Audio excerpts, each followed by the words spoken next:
A paz do Senhor, eu sou o pastor Natalino das Neves. Eu sou pastor auxiliar no templo sede da Assembleia de Deus de Curitiba, doutor em teologia e sou autor dos comentários das lições bíblicas de jovens do segundo trimestre deste ano de 2021.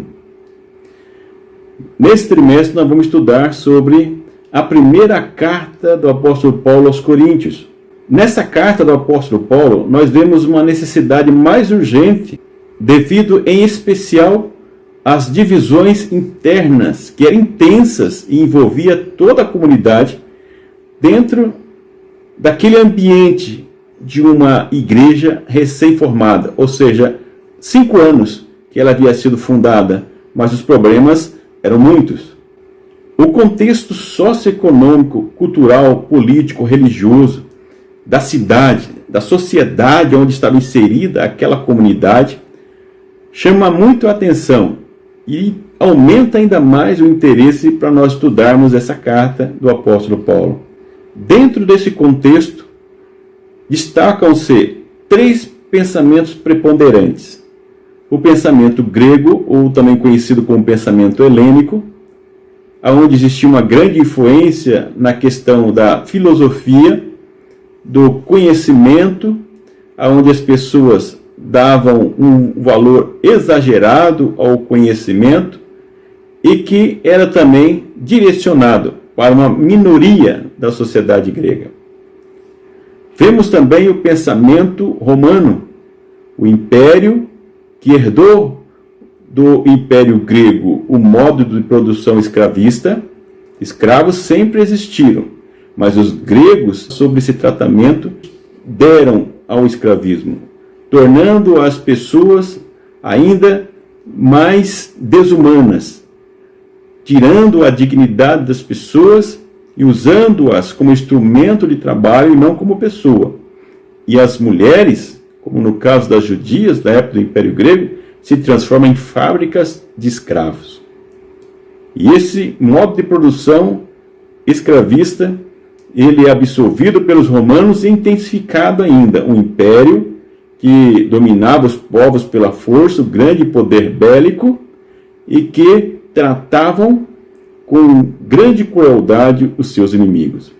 E ainda tem o pensamento judaico, onde nós vemos que é valorizado de forma demasiada os rituais e também a tradição da lei mosaica como meios de salvação. Esses pensamentos vão influenciar o relacionamento dos membros dessa comunidade, de forma que divisões, partidarismo, tensões constantes ocorrem dentro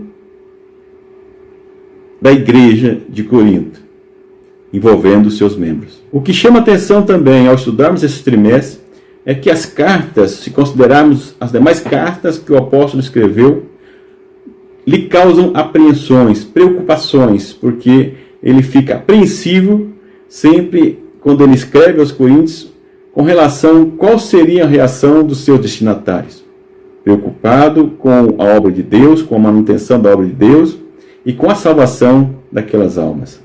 Para iniciarmos a lição 1, a primeira carta de Paulo aos Coríntios, nós vamos destacar nessa primeira lição algumas considerações iniciais, pontos que são importantes, como o autor, data, local, propósito, ocasião em que foi escrita a carta. Também os destinatários, conhecer um pouco mais sobre os destinatários e o seu contexto, bem como também as principais características dessa carta, porque essa primeira lição servirá como uma introdução ao trimestre. A partir dessa lição, nós teremos uma visão panorâmica de toda a epístola e será possível nós aproveitarmos cada lição para nós aprendermos um pouco mais daquela cidade de Corinto, uma cidade cosmopolita, urbana, bem semelhante às cidades dos nossos dias. Era algo que chamava a atenção. Então, vamos ao primeiro tópico. Vamos tratar aqui a questão do autor, a data, o local e o propósito da epístola. Quanto à autoria da primeira carta, é praticamente unanimidade que é o apóstolo Paulo. tanto evidências internas como externas. Esta carta ela está entre as cartas inquestionáveis de autoria do apóstolo Paulo. Sabemos que algumas são questionadas, mas os questionamentos não são suficientes para tirar a credibilidade em relação à autoria do apóstolo Paulo. O apóstolo Paulo, que foi um homem culto, um homem bem preparado, nós vamos estudar com mais detalhes sobre a biografia em outras lições, um homem que era religioso, um exímio fariseu, um exemplo de cumprimento do legalismo judaico, mas que tem um encontro com Cristo lá em Atos capítulo 9, tem a sua vida transformada, e então ele passa a repensar tudo o que ele cria até então. E depois ele se torna o apóstolo dos gentios, e é o fundador, dessa igreja durante a sua segunda viagem missionária, lá pelos idos dos anos, entre os anos 50 e 51, ele chega naquela cidade e ele funda aquela igreja, pregando o evangelho de início na sinagoga, como era de seu costume, porque ali era um terreno conhecido, e as pessoas que ali estavam já conheciam as escrituras, tinham uma facilidade maior para entender o que o apóstolo estava falando, apesar de que alguns que, devido ao rigor do legalismo, se fechavam demasiadamente para o evangelho. Mas ali naquela sinagoga, que era composta por 3 categorias principais de pessoas: os judeus puros, os prosélitos, que eram pessoas gentios, que não eram judeus, que se convertiam ao judaísmo, batizavam e cumpriam os rituais e a lei mosaica, e tinha os devotos, que eram simpatizantes, que simpatizavam com a forma como era ensinada a religião judaica, mas que não se submetiam ao batismo e não aos rituais e também à lei, ou cumpriam parcialmente. E esse é um grande número de pessoas também que estavam na sinagoga. E esse é o maior grupo que vai compor depois a igreja também de Corinto, a comunidade cristã. Pessoas que no judaísmo se viam presas, se viam colocadas de lado, à margem, porque não se batizavam e não cumpriam totalmente os rituais, sentiam então não inclusas. Mas na comunidade cristã, Paulo Paulo, na sua mensagem, prega o modelo diaconal de Cristo, em que todas as pessoas têm direitos iguais diante de Deus. Então, eles passam a ser ouvidos, eles passam de ser pessoas com as mesmas condições, vamos dizer assim, do que as demais, pelo menos teoricamente. Então, com relação à ocasião, local e data, o apóstolo Paulo ele estava na sua 3ª viagem missionária, entre os anos 55 e 56, 5 anos depois de fundar a comunidade cristã em Corinto, e ele escreve da cidade de Éfeso. E qual que era o propósito? O propósito era responder às informações que ele havia recebido de algumas pessoas da família de Chloe, que corresponde aos 4 primeiros capítulos da epístola, em que eles informam das divisões, dos partidarismos, as dissensões que estavam ocorrendo dentro, no seio da comunidade cristã, que o apóstolo Paulo ele trata de forma amável e firme ao mesmo tempo.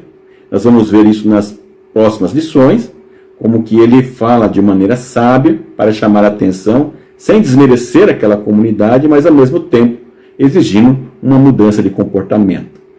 E também o segundo propósito é uma resposta aos escândalos que estavam acontecendo, que era de conhecimento tanto da comunidade cristã, como também da sociedade de forma geral, que são os escândalos como o incesto e os irmãos que estavam levando outros irmãos para os tribunais romanos.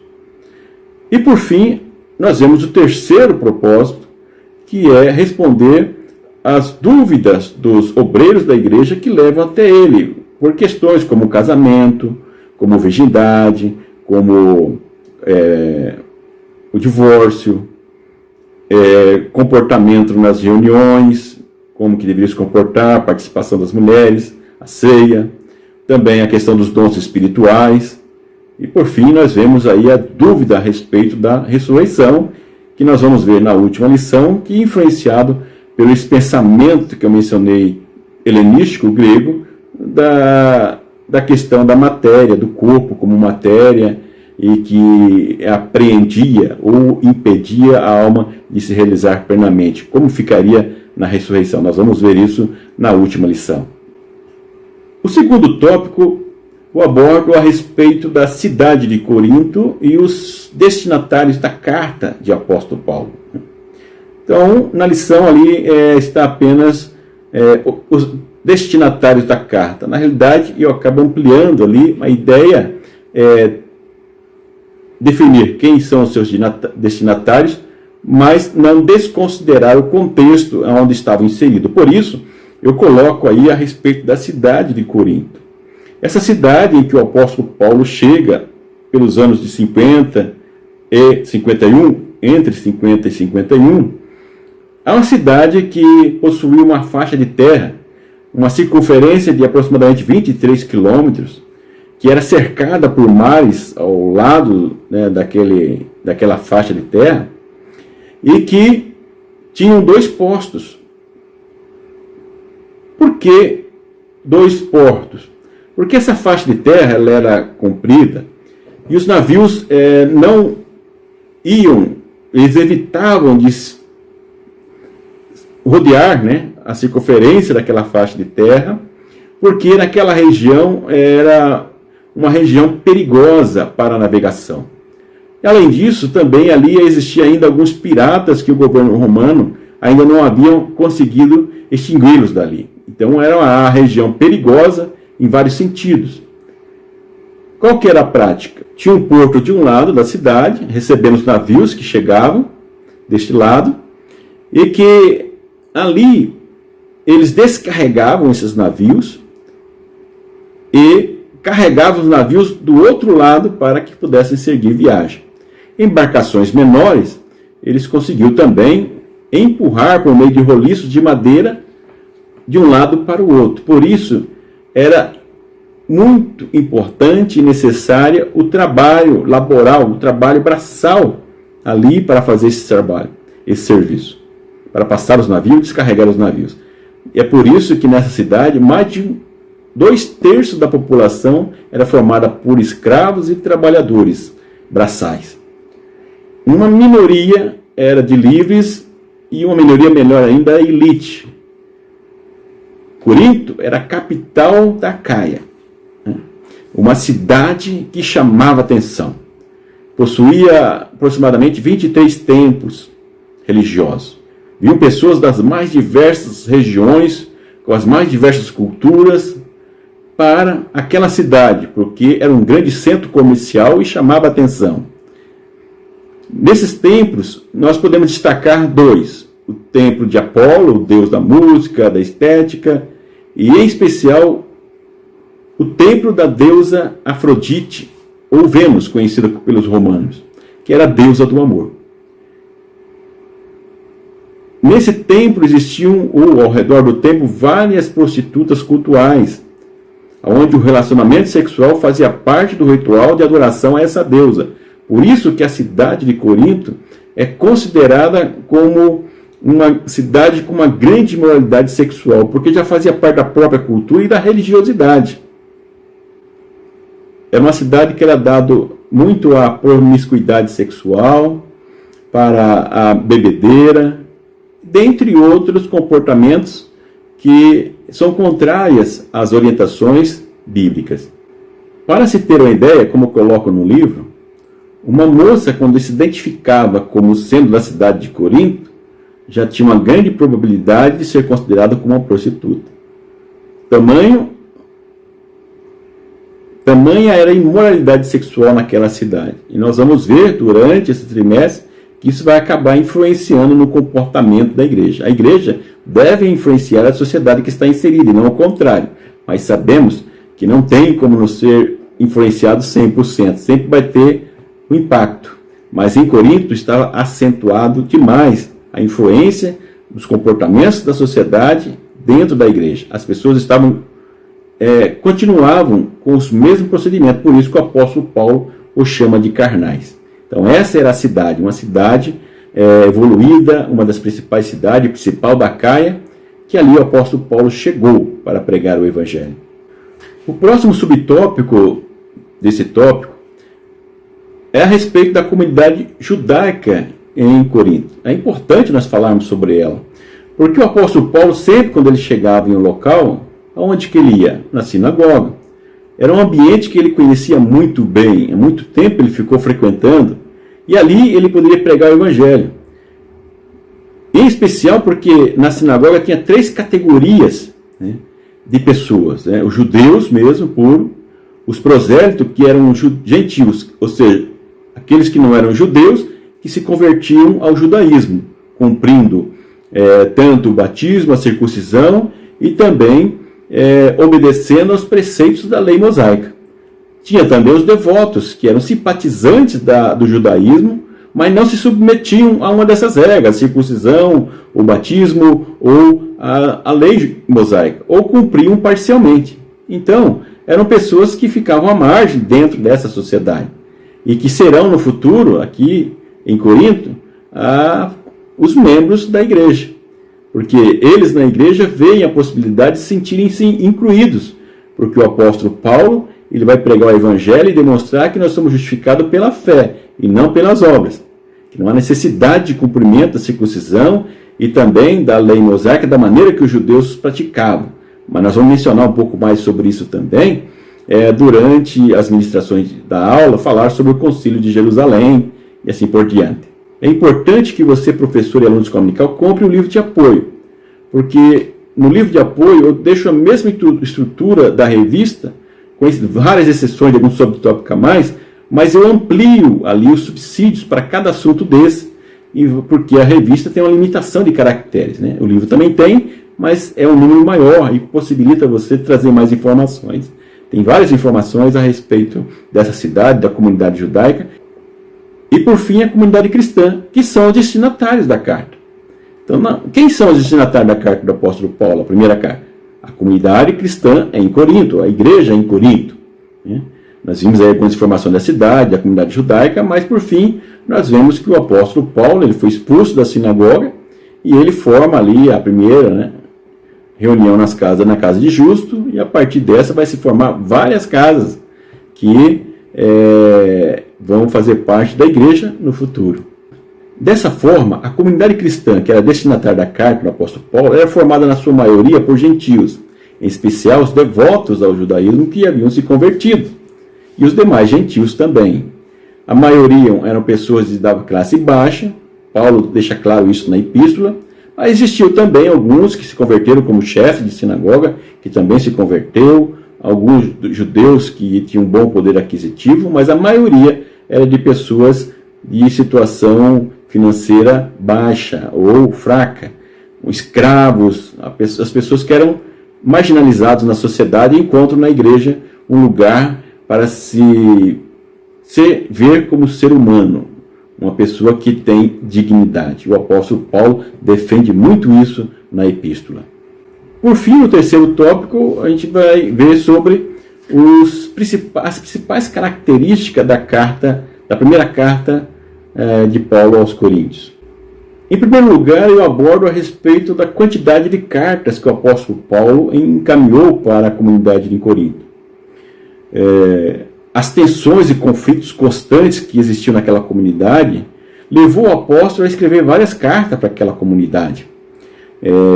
Nós conhecemos hoje no cânon bíblico, cânon os bíblios que foram canonizados, tidos como santos, inspirados por Deus. Nós temos a primeira e a segunda carta no nosso cânon, mas na realidade, a primeira carta que nós temos não foi a primeira carta que o apóstolo escreveu aos Coríntios. Ele mesmo menciona isso no capítulo 5, verso 9, dizendo que de uma outra carta que ele havia enviado que se perdeu, que ele havia falado sobre a imoralidade sexual e como que as pessoas deveriam evitar de apoiar e andar com as pessoas dentro da igreja que praticavam a imoralidade sexual. Então ele reforça aquilo que ele já tinha escrito. E depois ele reforça uma outra carta que ele também havia escrito, que Paulo menciona no capítulo 2 e no capítulo 7 da segunda carta também. Existe a possibilidade dessas primeira e segunda carta também não ser uma carta única. Mas isso não vem a questão aqui. Importante dizer que, no mínimo, houveram 4 cartas enviadas pelo apóstolo Paulo aos Coríntios. Nós conhecemos hoje, no cânon bíblico, 2 cartas. Então é importante você saber disso. A segunda característica que eu coloco na lição é sobre a imaturidade espiritual dos coríntios. É uma igreja recém-formada, há 5 anos, e composta de pessoas das mais variadas classes sociais.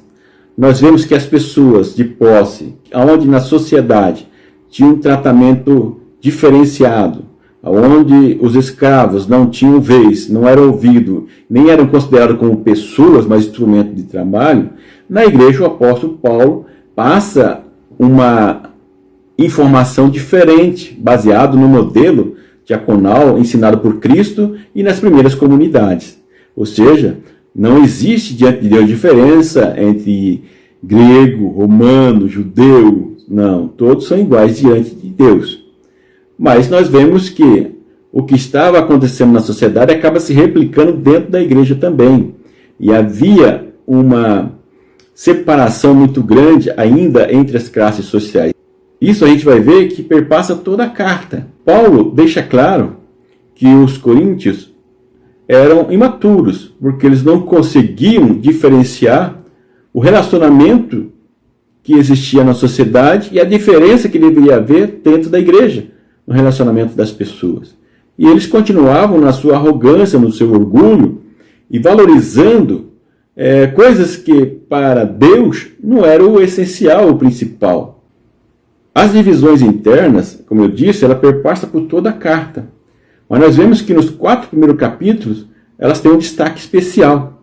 Nós iremos ver em lições posteriores que os primeiros 16 versículos dessa carta destacam que as divisões se davam a partir das pessoas que pregavam o evangelho e que efetuavam o batismo. Iremos ver que essas divisões se davam também por meio das diferenças das classes sociais. Outra divisão que nós vemos destacada é a contradição entre duas sabedorias, sabedoria divina e a sabedoria humana.